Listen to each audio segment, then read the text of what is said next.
James bond बहू। गंगानगर में सुमन अपने बेटे योगेश, बहू मीना और बेटी शीला के साथ रहा करती थी। मीना ने लॉयर की पढ़ाई की होती है और वो जॉब करना चाहती है।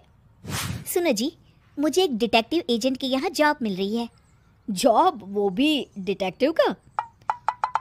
अरे ओ बहू, कोई जॉब करने की जरूरत नहीं है। अरे तुम जॉब करोगी तो घर का काम कौन संभालेगा?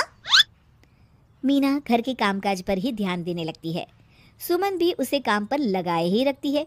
इधर शीला कुछ ज्यादा ही वक्त कॉलेज में बिताने लगती है।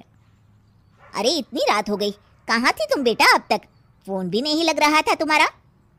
माँ वो हमारी एक्स्ट्रा क्लासेस चल रही है ना, और फोन की ना बैटरी खत्म हो गई थी। अरे तो किसी और के फोन से इन्फॉर्म कर देती माँ, और मुझे कितनी चिंता हो रही थी। धीरे धीरे शीला रोज ही देरी से घर आने लगती है। कभी पढ़ाई का बहाना बनाती तो कभी कुछ और। देखो शीला, इस तरह चला तो मैं तुम्हारा कॉलेज बंद करवा दूंगा। ऐसा मत बोलिए ना, मैं समझाती हूँ इसको। मीना शीला को समझाने की कोशिश करती है, मगर वो उल्टा उसे ही झाड़ देती है।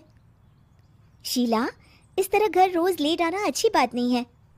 मुझे मत सिखाओ, बहू हो तो बहू के जैसे रहो। अरे मगर मैं तुम्हारी भलाई के लिए बोल रही हूँ ना शीला। दाल में कुछ तो काला है, मुझे पता लगाना पड़ेगा। मीना अपना डिटेक्टिव वाला दिमाग लगाने लगती है। वो शीला की एफबी और इंस्टा प्रोफाइल्स को अच्छे से चेक करती है और उसको शक हो जाता है कि शीला का चक्कर किसी साहिल नाम के लड़के के साथ चल रहा होता है। वो शीला को समझाने की कोशिश करती है। शीला, वो लड़का अच्छा नहीं है, उसे छोड़ दो तुम।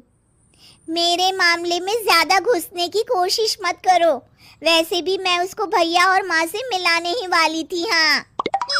थोड़े दिन बाद शीला का बीएफ साहिल अपने पिता के साथ उसका हाथ मांगने आ जाता है। मैं शीला से बहुत प्यार करता हूँ और उससे शादी करना चाहता हूँ जी। मेरा बेटा और शीला एक दूसरे को अच्छे से जानते हैं।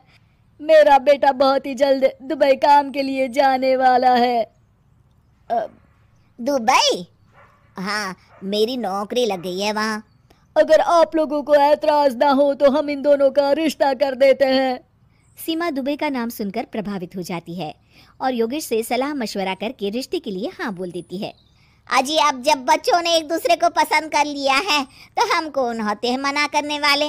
आप तो उसके दुबई जाने से पहले ही शादी तय कर दीजिए। हे भगवान, क्या हो रहा है ये सब? बस दुबई का नाम सुनते ही माँ जी उनकी बातों में आ गई। मुझे ही कुछ करना पड़ेगा। अब सुनिए जी, आपको नहीं लगता माँ जी ने रिश्ता तय करने में जल्दबाजी कर दी है? हाँ, सो तो है। बस मुझे तो ये लग रहा है कि हमें पहले लड़के और उसके परिवार की अच्छे से जांच पड़ताल करनी चाहिए। तुम माँ के फैसले पर शक कर रही हो मीना? नहीं नहीं जी, मेरा वो मतलब नहीं था। तो और क्या मतलब था? चुपचाप अपने काम पर ध्यान दो और घर की मुखिया बनने की कोशिश मत करो। हे भगवान, ये ऐसे नहीं मानेंगे, मुझे ही कुछ करना होगा। मीना अपना डिटेक्टिव माइंड लगाती है और साहिल और उसके परिवार के बारे में पूरी तरह से जांच पड़ताल करती है। तभी साहिल के पापा उनके घर कॉल करते हैं। जी, वो साहिल की दुबई जाने की टिकट करवा रहा था। अगर आप हाँ बोले तो शादी होते ही शीला भी उसके साथ ही दुबई चली जाएगी। अरे नेकी और पूछ पूछ जरूर करवा दीजिए। ठीक है ठीक है, वो ना थोड़े पैसों की कमी पड़ रही थी। आप बस 1 लाख रुपए ट्रांसफर कर दीजिए हमारे अकाउंट में। जी जी जरूर, बेटी की खुशी के लिए कुछ भी। मीना सब सुन रही होती है। माँ जी, ये आप क्या कर रही हैं? हम उनको अच्छे से जानते भी नहीं हैं। अरे तू चुप कर, हर वक्त टोक लगाती रहती है। मीना को जांच पड़ताल करने पर एक बहुत बड़ा सबूत मिल जाता है। माँ जी, मैंने आज तक आपसे कुछ नहीं मांगा, मगर आज कुछ चाहती हूँ आपसे। अरे बोल भी दे। वो मेरी एक दोस्त है ना जिसका नाटक है, मैं चाहती हूँ आप सब भी चले वो देखने। अच्छा, बस इतनी सी बात? ठीक है। और अगले दिन शाम को सब तैयार होकर नाटक देखने जाते हैं। स्टेज से पर्दा उठता है और सभी देखकर हैरान हो जाते हैं कि स्टेज पर कोई और नहीं बल्कि साहिल और उसके पापा ही होते हैं। अरे साहिल यहाँ कैसे? माँ जी, वो साहिल नहीं मयंक है, और उसके साथ उसके पापा नहीं बल्कि सह कलाकार सिद्धार्थ है, जिसे वो अपना पापा बनाकर हमारे घर ले आया था। और वो नाटक कंपनी में ही काम करता है। वो साहिल बनकर आपको चीट कर रहा था।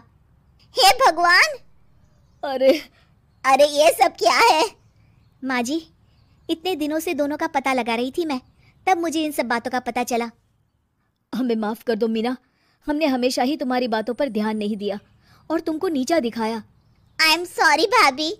हाँ बहू, आज तुमने मेरी बेटी की जिंदगी बचाई है। तुम तो सच में डिटेक्टिव हो, डिटेक्टिव। ऐसा मत बोलिए माँ जी।